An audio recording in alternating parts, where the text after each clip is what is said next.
Top of the day to you, and thank you for watching this. However, you came across it. If you saw a promo, thank you for actually clicking to come and watch. If you just came across it by mistake, whatever you were looking for, you're in the right place. This is Local Pulse. My name is Mwendaluvi Maumbi, and today I'm going to be talking to someone I last spoke with like this. Must have been 2020, 2021.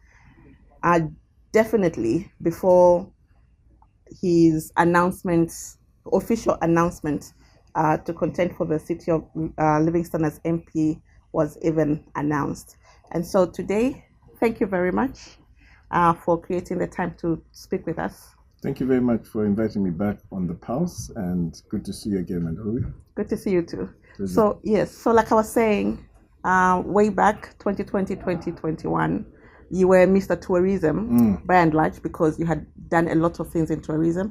You even served as a chairperson for Livingstone Tourism Association. That's correct. And in that interview, I think I also learned you were Mr. Iceman. Absolutely. Yes. And you were the outsider looking in on the government then, particularly the local council.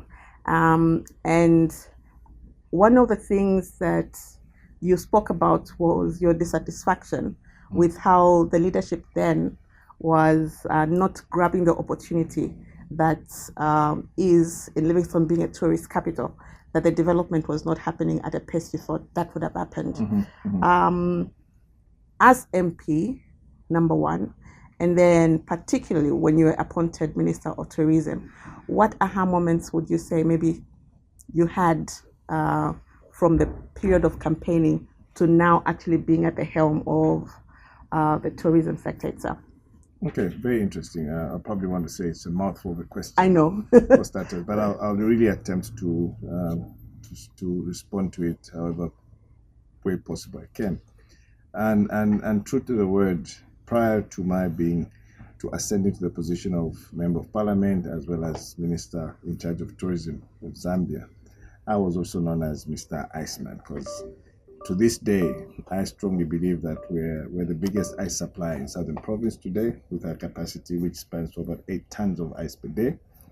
And then obviously being Mr. Tourism, having served as chairperson for Livingstone Tourism Association. But the very interesting story is that, yes, we're the private sector voice, as any government would actually want to have.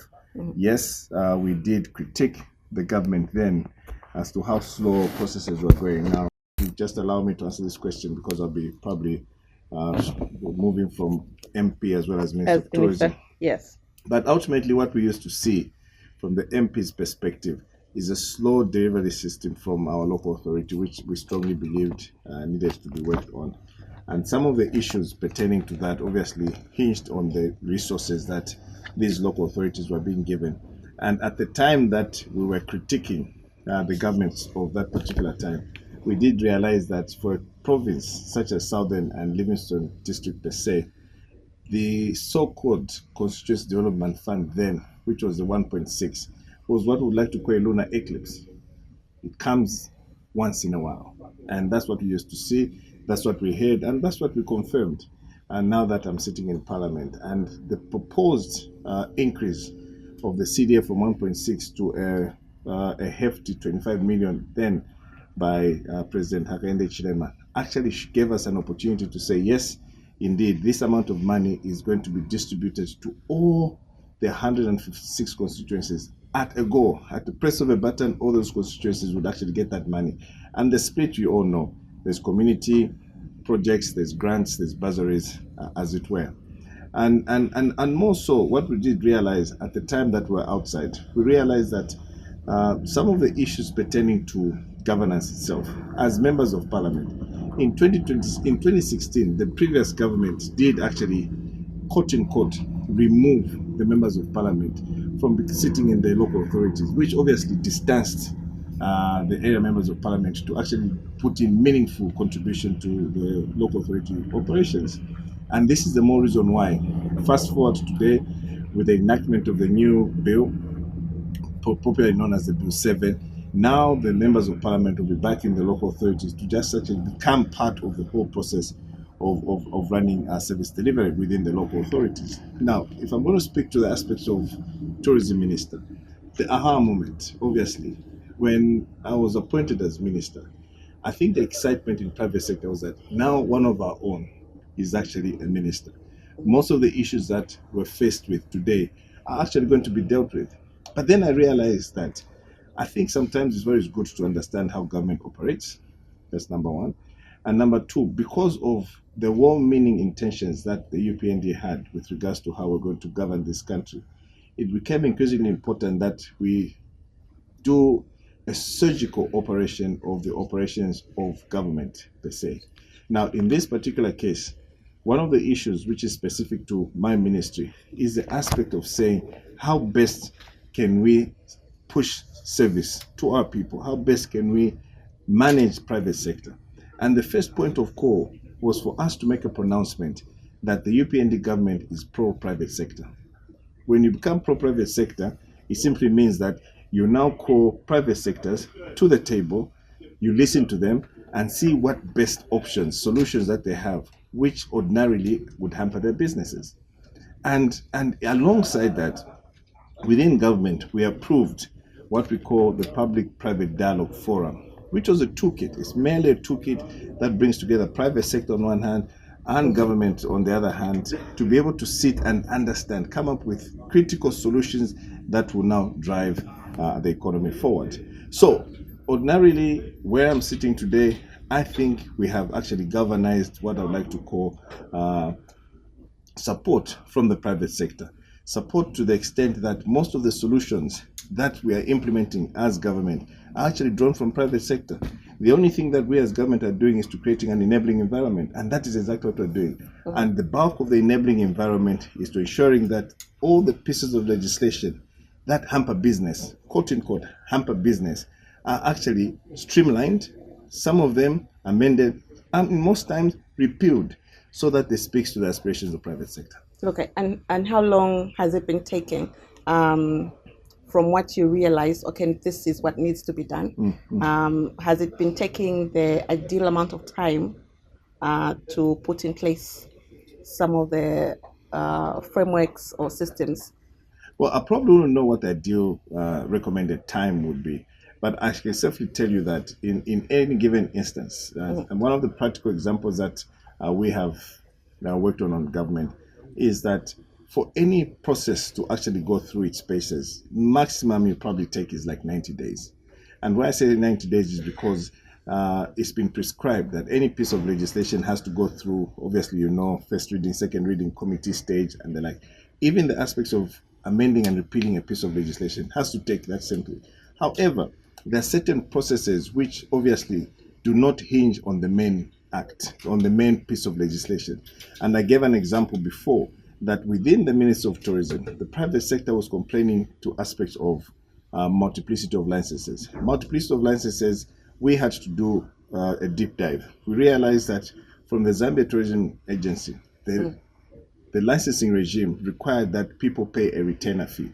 So once you pay your license for the year, then you have a retainer. Now that retainer was an administrative fee that was being charged. Almost immediately, as minister, I slashed it. It's no longer being charged. Then there's hotel managers' licenses. It's a similar thing. It wasn't hinging on main legislation. We cut it off. So all those things, it's just like waving the magic wand. Once you do it, we know that it will not encumber me in any way possible. We get rid of it. But if it's hinging on the law, then it has to take a whole process of having to be taken to cabinet, then taken to parliament, and obviously it does the whole stakeholder engagement, and we run it. So we're saying the cycle of parliament, we all know, this period is legislation. Then we get into the reporting, and then we get into budgeting. So ultimately, the first quarter, maybe the first half, part of the first half of the year, this is when pieces of legislation are actually taken to parliament, so that we debate, we call private sector, we call stakeholders, everybody involved to be engaged in having to make us promulgate pieces of legislation that will stand the test of time.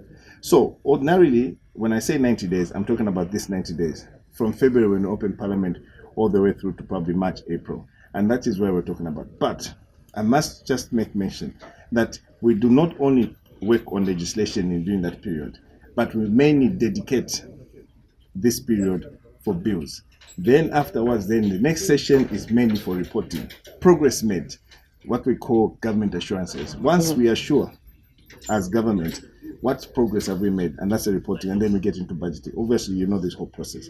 So when I say 90 days, that is pretty much the time. Now, the biggest challenge that we've been faced with, obviously, is what my president will always call bureaucracy with the system. When you're trying to change laws, be rest assured that there'll be people within the rank and file who would be injured in whatever shape or form. When I say being injured, simply means that they're happy with the status quo because something works for them. In the whole madness, something is working for somebody, but it's only for a select individual or select individuals. But what we're looking at as UPND is a wholesome approach, which any piece of legislation that we put out there benefits the larger population. Maybe 99.9% of the 21 million people. That is what we're looking out for. So am I happy that the period that has been taken to work on this piece of legislation is good? No, I'm not happy. We can do better. One of the things I observe as a challenge is members of the community, the constituents, kind of struggling to understand the roles when it comes to the MP, when it comes to the councillors, when it comes to the council.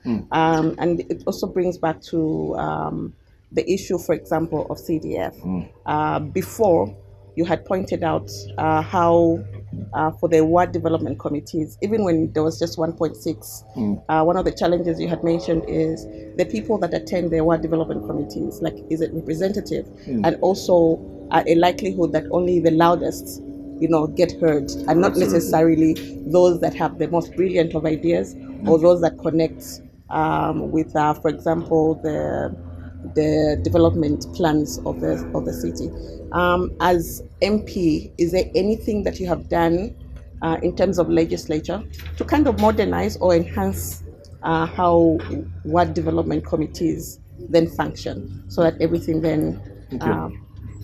I think what one of the flagship projects, or rather flagship initiatives of President Hakainde Hichilema in his first term of office as president is that of CDF.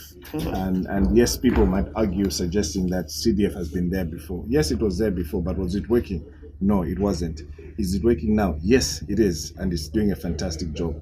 Now, all I'm going to say here is, because of how much money we've actually brought into the fore, the CDF Act itself has what we probably want to call guidelines. Any form of legislation, I just want to make it very clear, needs to have what I would like to call its guiding principles. So there's a statutory instrument, which obviously is a vehicle you use to implement the law. And within the law itself, then there's the guidelines themselves. Now, you will agree with me that over time, the CDF guidelines have actually morphed from the time that we formed government. And we started seeing a few lapses. They don't want to call them lacunas in the guidelines themselves, but we realized that there are certain aspects which, for starters, made it extremely rigorous, difficult for an average Zambian to actually apply for CDF. We had to streamline. So now that comes to us, the legislators. We had to sit in parliament and then, in fact, cabinet and then legislators, to streamline it to become more user-friendly for applicants to apply for this CDF. That's number one. Secondly, we did realize that because our aspirations as government is to take what we like to call development to the polling station, to the communities themselves, to the voters. In Livingstone today, we're sitting at 125 polling stations. We want those individuals in those polling stations to become masters of their own destiny. And as such, it simply meant that any form of development has to emanate from the polling station. Hence, us accentuating the role of the Ward Development Committee. Now, we all understand that the Ward Development Committee members are quote-unquote apolitical. They are not known to belong to any political party. So essentially, these are people who are well-rounded, they're well-versed with the communities themselves. Whenever they call up meetings, citizens or residents of that community would actually come for those meetings, and those are the people we go for. Remember, they are actually elective in their various zones. Now, all we are saying here is, having to have those people elected, we realize also that within the rank and file, within the communities themselves, we have individuals who feel less obligated to participate in those meetings. And when decisions are made, and then they realize that there was actually minutes which support that decision, then they start asking questions, say, but who decided that you are going to do the road? Who decided that we're going to do a clinic here? But it's the communities themselves. If you're not part of the meeting, then we deem it fit that you are represented because of that particular leader. And hence, that's how we're trying to run with the WDCs. But then we also realized that there had to be synergy between the WDC with the elected leader, which is the councillor. Now, our role as legislator is to actually feel the pulse on what the community is saying, how best can we streamline the process, who should be involved in decision making, and when can this be actualized. That was our role, and we ticked the boxes. We were happy. The next thing that needed to happen was now to deploy it to the communities. Is it happening the right way? In some cases, what's your yes. assessment on how it's performing in Livingstone? In my assessment in Livingstone, I think it's doing very, very well. Last I checked, we were well above 60% in terms of CDF utilization. My assessment also is that participation of Livingstone residents in World Development Committee meetings is very poor, which obviously now leaves it to the very few people to make decisions for the bulk of the community themselves. Now, can we do better? I think we can. That simply means now to engage the number of citizens. But mind you, information actually goes out there. Through the local authorities, they go out there, they announce to say there's going to be a meeting. But then, the one thing that we didn't realize, which is obviously unique to Livingstone, and probably one or two constituencies, if I'm not mistaken, the bulk of the people in Livingstone are probably what I like to call shift workers.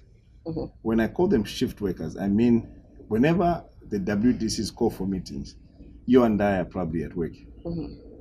And these meetings can only happen maybe during the day.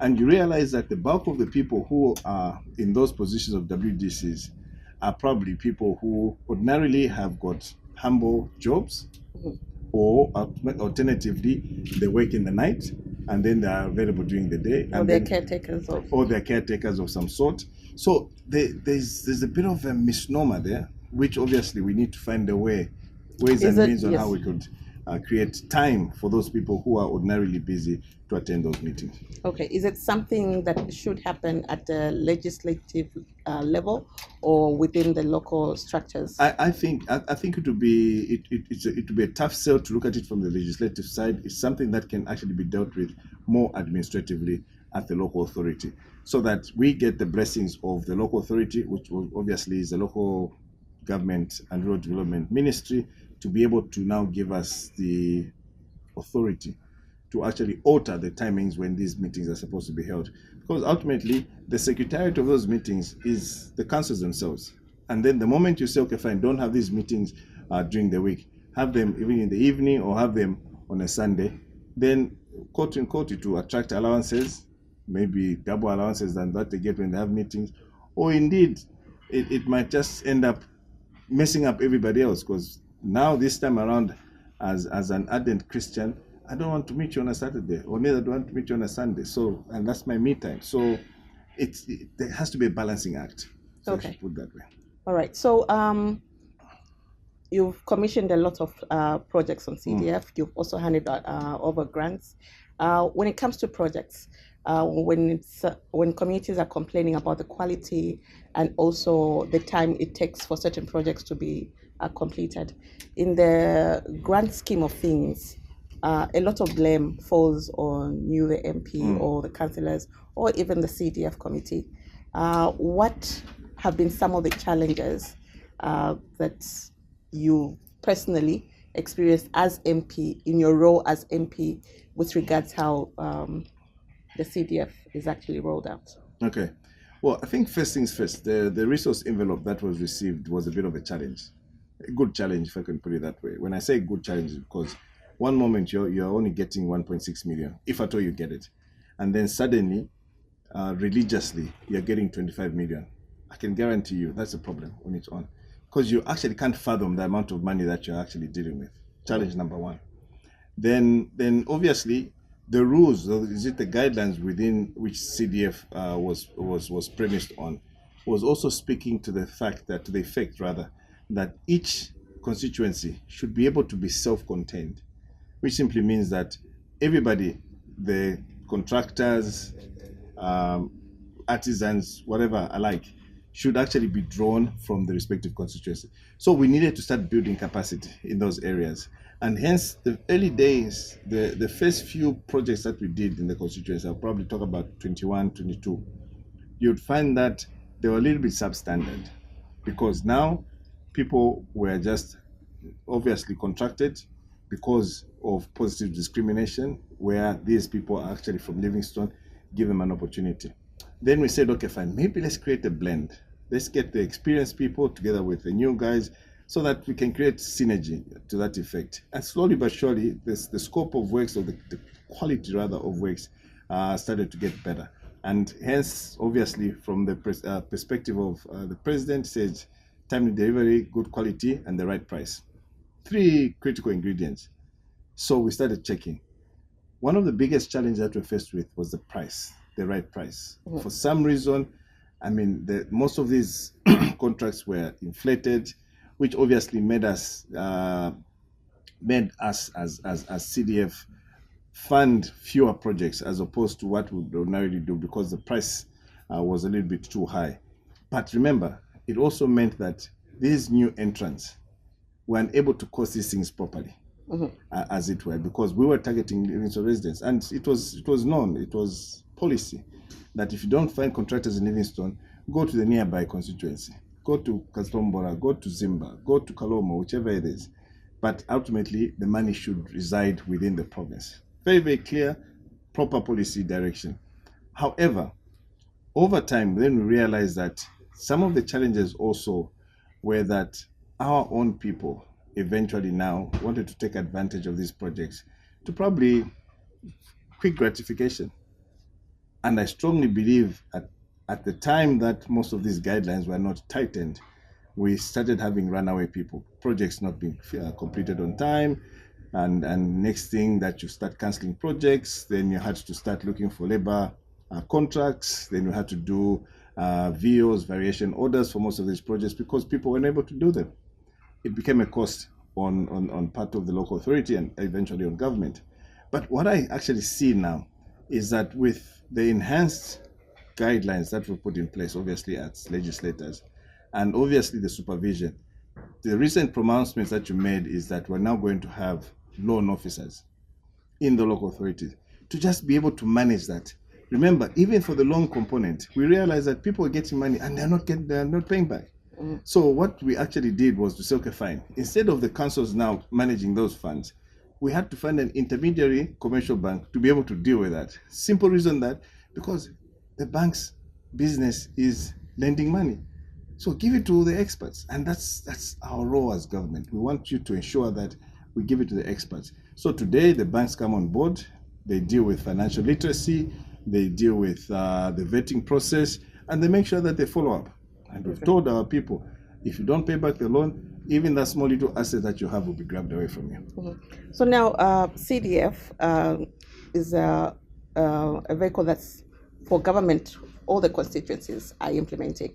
For Livingstone in particular, what touch would you say you've brought as MP away from CDF? Well, I think what we realize also is that Livingstone, it being a tourist town, and looking at the amount, today we're sitting at, well, I'll probably start from when it was 25 million, plus the exchange rate that we're working on, we're only talking about $1 million. In fact, what the president was always talking about, very close to his lips, was that CDF will be 1 million. CDF will be more $1 million. And yes, CDF came in as $1 million. Biggest challenge, obviously, we faced early days was that I have 20 wards in Livingstone. And ordinarily, in the hearts and minds of my colleague councillors, it's all about sharing the spoils. It's 25 million divided by 20. Each one for himself, God for us all. But then early days, I had a meeting with them. I said, look, can we grow Livingstone. Let's develop Livingstone, as it were. On the one hand, go out there to listen to what the people are saying so that we're able to now plan together. And that's the more reason why I looked at some of these critical aspects, the socials themselves, clean water and sanitation, health, education, very important. Then we're looking at the road network. But then leave out the councillors. Then you look at the community themselves. The communities themselves will say, we want roads. Okay, fine. What roads do you want? No, we want tar roads. Perfect. If you last check, the last costing for a 1 kilometer of bituminous road would actually cost you $1 million. So ordinarily you're saying, let's get 25 million, give it to RDA to just do 1 kilometer. So in essence, if we stored it at 25 million, we're only talking about having to do 5 kilometers of roads in 5 years. Is this something that we're looking out for? No, definitely not. So the touch that we have brought in, the touch that I've brought in as obviously MP, unfortunately being member of being Minister of Tourism, was to actually look outwards, to actually find money that will now speak to this road that the constituency is yearning. Now, it had to take a lot of convincing, a lot of lobbying, a lot of convincing to get people to say, look, this is where money should be invested in. And when I say this is where money should be invested in, because we're talking about projects for results, projects that will create jobs almost immediately. And that's how we found ourselves getting the World Bank project, the concessional loan, 100 million concessional loan that we're having deployed within the Ministry of Tourism. Today, Livingstone is the only constituency, the only city in Zambia, possibly in Southern Africa, that has deployed in excess of 900, over 900, close to 1,000 streetlights, solar-powered streetlights in the city itself. If I give you the cost of it, it's more than what CDF is going to give us. Were we going to do it? I don't think so. So we're only but complementing. Today, we're also looking at having to now give them the much needed bituminous roads that they're asking for. We're doing 8.53 kilometers of bituminous road selected. I mean, the roads in Livingstone are short. Probably maximum is like 1.3, 1.6 kilometers. We are going to do more. We're just renegotiating with the bank to see if we can extend it, maybe to double that, 15 to 20 kilometers. And that is coming. Now, that cannot be achieved from CDF. So for CDF, for me, is to look at the socials themselves. Stay away with the economic aspects. The economic aspects can be dealt with, obviously, through private funding, more so from private cooperating partners. CDF should actually look at the communities, and that's the reason why we're saying we want the communities to be masters of their own destinies. They need to define what they want to see. That is where that money is. These other bigger issues, I like to call them capex projects. These leave them to central government. This is where we come in as government. This is where we come in as ministries to say, yes, this can happen. Yes, this can be viable. And ultimately, if I'm going to spend $20 million in a city like Livingstone today, I could guarantee you that that $20 million will be able to generate more money to raise CDF, which is sitting today at 40 million. It's only sitting at 40 million because of what tourism has been doing over a period of time. We are contributing to this government's GDP to ensure that there's free education, there's a school feeding program, there's universal access to health, and many more that this government is doing. Okay, so I know we can spend a longer period of time talking about a lot of things. I want to know also for the youth, they're more than 70%. Are there any specific things that you've initiated? And I'd like to speak maybe away from CDF, that the young people are assimilated in when it comes to job creation. Just briefly, if you can touch on that. Well, I think well, to a large extent, it would be very difficult to delink it from CDF because ordinarily, if you look at the CDF composition, specific women and youth. And look, there's a reason why we had to say women and youth, because we feel the women are marginalized and the youth are probably our future. Some of them actually are our current. So there's a whole chunk of the young boys and girls who we strongly believe need to be assisted, obviously, in terms of education and beefing them up in terms of what they need to do. Now, specific to Member of Parliament, specific to Minister in charge of tourism, we are in an environment that actually speaks to youths per se. Tourism is a feel-good product. Tourism is something that is very it evolves almost like on a daily basis. So you need to keep a pulse on the sector itself. And that's the more reason why, as a ministry, we're looking at ways and means on how we can empower a number of youths in most of the operations that we do. So our mandate as Minister of Tourism, obviously, Gazette 1123, speaks to managing. We're regulators, as well as we support the hospitality sector. And we know that the bulk, not one out of 10 jobs created today in the world is in the tourism sector, is in the hospitality sector. So you actually understand that Livingstone, being a tourist town, has actually gobbled a number of these young boys and girls into this particular sector. You might not know, but the bulk of them are below the age of 30. We've already done our numbers. So we're creating opportunities now to be able to handhold these young boys and girls, obviously to make them understand that they can have a career in the travel and hospitality sector. We want to ensure that these young boys and girls understand that they can get a living out of this particular sector. And just today, fortunately, we're able to have an open day with one of our government-owned schools, the Fairview, which is obviously the Zambia Institute for Tourism and Hospitality Studies, known as ZIS today, where we're encouraging parents to bring their children to be trained. And I can safely tell you, those are lifelong skills. Whatever they will learn in there, they can actually even use them in their own homes. I can safely tell you that our young boys and girls today, very few of them can, well, for lack of a better example, they know how to cook. They can't actually conjure up a good meal. But imagine that you're going to be trained and paid for by a CDF at no cost to you, the parent. I think that's a fantastic thing. So over and above that, we're also looking at opportunities of getting these young innovators. And that's the reason why of the innovation hubs that are in this country, Livingstone and Solwezi, we had to speak to a cooperating partner in 2023 to bring together young boys and girls who ordinarily may have ideas, innovations, or indeed businesses. We incubate them so that they can now become entrepreneurs who invariably employ their own people. So those things are actually there. But the biggest challenge that is there, maybe we're not communicating right. Maybe that information is not being disseminated. It's not percolating to those individuals who need to know it.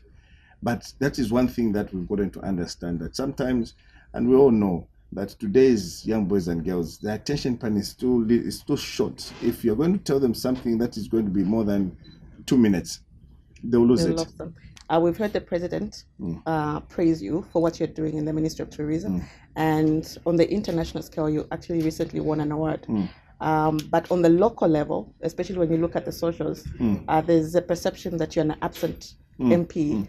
How are you working at, I'll use the word persuading, the constituents that, you working as Minister of Tourism and being across the country and elsewhere in the world, ultimately, you are still serving the people that voted for you? In my local language, we call it munyono. Perception is perception. I mean, look, the thing is, with social media today, I like to call them keyboard warriors. We have a lot of ideas or opinions about certain individuals. Some, I can safely tell you that when they say no is absent, I take time to listen. I surf through socials most of the time. I also go in inboxes. Is it what you call it, the comment section, to just see what Mwendalubi is talking about. So when I see Mwendalubi talking untruths, I reach out.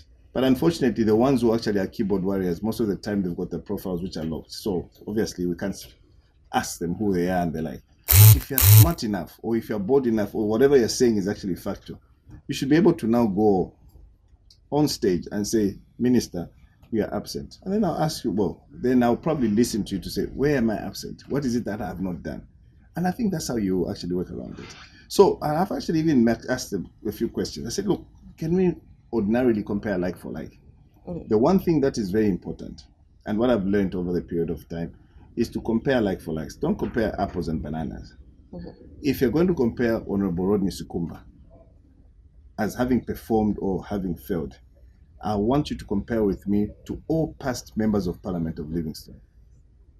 Okay. Then I'll sit up and then say, yes, Honorable Jerry, Honorable Aimbe, Honorable Lawrence Evans, and the many other MPs that have said, well, let's line them up. And then you start ticking the boxes. If you're going to compare with me against a candidate, Mwendarubi Maobi, there's no comparison. Have you been to Parliament? No. Have you been a minister? No. So what are you talking about? You don't even know what you're talking about. So even those same individuals, let them see the track record of the previous MPs for Livingstone and then be able to come to me and say, look, you didn't do this thing, or you haven't done this thing because your predecessor did X, your predecessor did Y. That is more comparison. But perception, obviously, as a politician, you have to pay attention to perception. What are they saying? Is it factual? But you need to stay the course. Or maybe let me ask, is it factual? Is it a perception? It is a perception. Okay. And that's why most of the time when somebody says, no, it is perceived that you're absent, I say, okay, if it's a perception, I deal on facts. Mm-hmm. But then, because I'm asked the question, say there's a perception, I probably want to address that as a perception. And it being a perception, I'll be able to tell you, say, look, bring me facts. Mm-hmm. Why are you perceiving me to be absent? Mm-hmm. But all these projects that we're talking about are being commissioned. But then, because it's perception, and then I'll call it Munyon, because they want to be in this particular position that I'm in, they're welcome. At the end of the day, it's a democratic right to aspire and let them come at the battle. We'll battle it out on the ground.